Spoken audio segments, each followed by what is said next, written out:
So I'm going to replace the pressure switch right in here. Let's see. Yeah, there's hardly anything left in there. It's all pitted. The difference between that and this. Yeah, so that is a big difference. The other thing I'm noticing is over here, this is totally, oh, that's why they did that. This is rigid conduit and it's at a weird angle. I'm wondering why there wasn't a nut on that. Now I think I see why. Also interesting, look at this.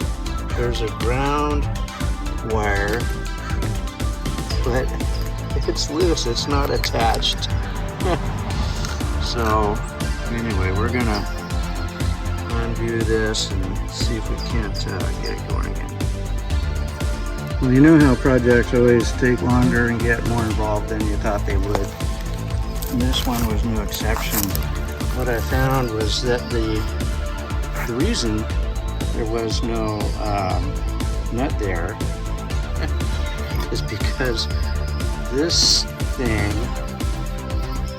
is really hard to bend, and guess what?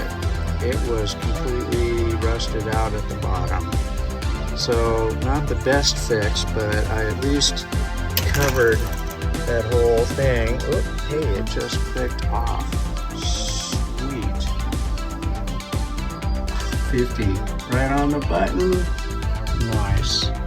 So it works. And look, oh my gosh, it's grounded now. So I had to add, I had to come up with this because I didn't have the right parts, but I've got what I got. And anyway, I had to add a little bit of cable in there, but look how nice and clean that is.